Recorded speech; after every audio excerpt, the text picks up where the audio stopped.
Hello friends, welcome to বিদমাহি মুখ বিহারি। আজকে চলে এসেছি তোমাদের আরো একটা প্রশ্নের উত্তর নিয়ে। তোমাদের মধ্যে একজন আমাকে প্রশ্ন করেছো, তুমি নাকি প্রতিটা ক্ষেত্রে তোমার স্পাউসের সঙ্গে কম্প্রোমাইজ করছো। তিনি কম্প্রোমাইজ করেন না, তোমাকে নাকি প্রতিটা ক্ষেত্রে কম্প্রোমাইজ করতে হয়। আর এই কম্প্রোমাইজ করার বিষয়টা দিনে দিনে বেড়েই চলেছে। তাই তুমি চাইছো তিনিও যাতে তোমার মতো একটু আধটু কম্প্রোমাইজ করেন। তো তোমাকে একটা বিশেষ কথা বলি, সেটা হচ্ছে দ্য ওয়ার্ড কম্প্রোমাইজ। এই কম্প্রোমাইজ ওয়ার্ডটার মিনিং কিন্তু অন্য, এত নেগেটিভ নয়। তুমি যে বিষয়টা বলছো সেটা অ্যাডজাস্টমেন্ট। অ্যাডজাস্টমেন্টের সঙ্গে কম্প্রোমাইজের মিনিংটাকে গুলিয়ে ফেলো না। চলো তোমার সঙ্গে একটা বিশেষ থট শেয়ার করি। এই যে কম্প্রোমাইজকে আমি বলছি যে নেগেটিভ ভেবো না, সেটা বলার জন্য অ্যাকচুয়ালি এর পজিটিভ মিনিংটা কি সেটা বলার জন্য আমি আরো দুটো ওয়ার্ডকে নিয়ে একটুখানি ডিসকাস করে তারপরে কম্প্রোমাইজে যাচ্ছি। তোমাকে বলি যে যে কোনো রকম হেলদি রিলেশনশিপের জন্য অবশ্যই 3C ফর্মুলা মেনটেন করে চলা উচিত। এই 3Cটা কি? যার সঙ্গেই হোক, মানে তোমার স্পাউস হতে পারে বা তোমার রিলেশনশিপ পার্টনার হতে পারে, এই ক্ষেত্রে যদি তুমি হেলদি রিলেশনশিপ মেনটেন করতে চাও তাহলে 3C ফর্মুলাকে অ্যাপ্লাই করো। এই 3C ফর্মুলা কি? ফার্স্ট সি যেটা, সেটা হচ্ছে কমিউনিকেট। যখন তোমার কোনো বিষয়, তোমার স্পাউসের ক্ষেত্রে হতে পারে, তোমার রিলেশনশিপ পার্টনারের ক্ষেত্রে হতে পারে, যখন তোমার কোনো বিষয় খুব খারাপ লাগবে না, তুমি জাস্ট কমিউনিকেট করে নাও। কমিউনিকেট করতে হবে, একেবারেই চিৎকার চেঁচামেচি নয় কিন্তু, তাহলে একতরফা মানুষ বলবে আরেকজন শুনবে কি শুনবে না। কমিউনিকেট করো যাতে দুই তরফা কথা হয়, এবং দুই তরফের কথা হওয়ার পরে একটা সলিউশন বেরিয়ে আসে। কমিউনিকেট করো, তাকে বলো যে তার এই বিষয়টা তোমার ভালো লাগেনি, এই বিষয়টা খুব খারাপ লেগেছে, এই বিষয়টায় তুমি কষ্ট পেয়েছো। তাহলে কি হবে, তবেই না সেই মানুষটা বুঝতে পারবে যে তুমি কোন বিষয়টাকে পছন্দ করো আর কোন বিষয়গুলোকে পছন্দ করো না। কারণ তোমার উল্টো দিকে যে মানুষটা আছেন, তিনি অন্তর্যামী নাও হতে পারেন। তিনি হয়তো বুঝতেই পারলেন না তোমার কোনটা পছন্দ, তোমার কোনটা অপছন্দ। তার থেকে বেটার তুমি কমিউনিকেট করে নাও। The first C is communicate. Second সিটা হচ্ছে কি? কমিটমেন্ট। অনেকেই দেখবে ছোট ছোট বিষয়, ছোট ছোট সমস্যায় স্পাউসরা বলে, দূর, ম্যাচ হচ্ছে না, ডিভোর্স দিয়ে দিই। রিলেশনশিপ পার্টনাররা বলে, দূর বাবা, মনের মিল হচ্ছে না, চলো ব্রেকআপ। ওয়াই? কেন? কেন ব্রেকআপ, কেন ডিভোর্স? আনটিল আনলেস একটা বড় কিছু হয়ে গেল, সেটা আলাদা জিনিস। ছোট ছোট বিষয়গুলোর জন্য যদি কমিটমেন্ট গুলোকে মানুষ ব্রেক করতে থাকে, তাহলে কমিটমেন্টের প্রয়োজনটাই বা কি, বা কমিটমেন্টের গুরুত্বটাই বা কি? একটা সময় তো কমিট করেছিলে একসঙ্গে থাকবে, তাহলে একটা ছোটখাটো বিষয়কে কেন কমিউনিকেট করে সেই কমিটমেন্টটাকে ধরে রাখতে পারবে না? তাই না?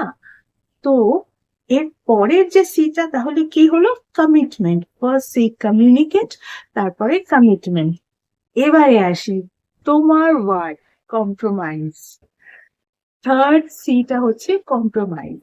এই কম্প্রোমাইজ ওয়ার্ডটাকে না আমরা ভীষণ একটা নেগেটিভ ওয়ার্ডে পরিণত করে ফেলেছি, কিন্তু অ্যাকচুয়ালি কম্প্রোমাইজ ওয়ার্ডটা এসেছে কোথা থেকে? ল্যাটিন ওয়ার্ড কম আর প্রমিট্রি থেকে।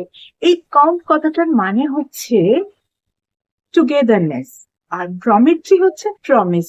তাহলে বলো, এটা কি কখনো নেগেটিভ ওয়ার্ড হতে পারে?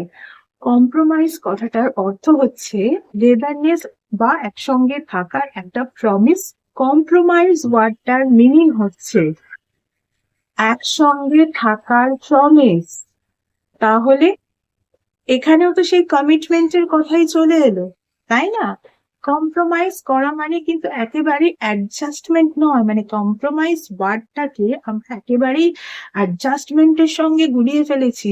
কম্প্রোমাইজ আর অ্যাডজাস্টমেন্ট এক জিনিস নয়। কম্প্রোমাইজ মানে হচ্ছে টুগেদারনেস উইথ প্রমিস, মানে যে প্রমিসটা করা হয়েছিল একসঙ্গে থাকার, সেই প্রমিসটাকেই বলা হচ্ছে কম্প্রোমাইজ। তাই না?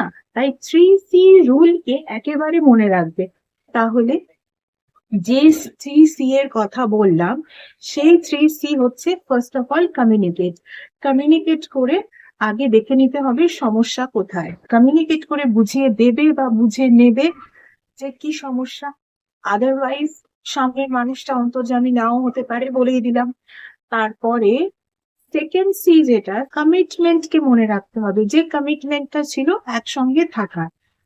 আর থার্ড সিটা হচ্ছে কম্প্রোমাইজ, মানে প্রমিস তো করেছিলে একসঙ্গে থাকার, তাহলে যত সমস্যাই হোক না কেন, সেটা স্পাউসদের ক্ষেত্রেই হোক বা রিলেশনশিপ পার্টনারদের ক্ষেত্রেই হোক, এত সহজে কিন্তু সেপারেশন বা এত সহজে কিন্তু ব্রেকআপের কোনো জায়গায় নেই। চলে, বুঝতে পারলে তো? কম্প্রোমাইজ ওয়ার্ডটাকে কিন্তু একদম অ্যাডজাস্টমেন্ট ওয়ার্ডের সঙ্গে গুলিয়ে ফেলো না। আজকের মতো এটুকুই। এছাড়া যারা যারা আমার থেকে পার্সোনাল কনসালটেশন নিতে চাও, তাদের বলবো পার্সোনাল কনসালটেশন কিন্তু একেবারেই ফ্রি নয়। Personal consultation, paid consultation regarding what?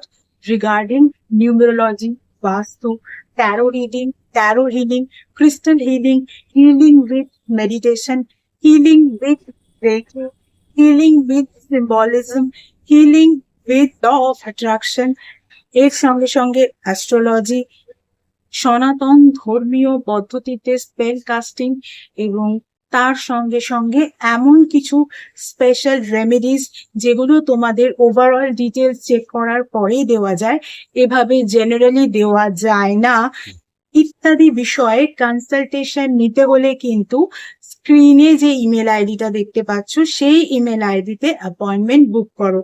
তখন কিন্তু তোমাদের অ্যাপয়েন্টমেন্ট বুকিং স্লট প্রোভাইড করা হবে।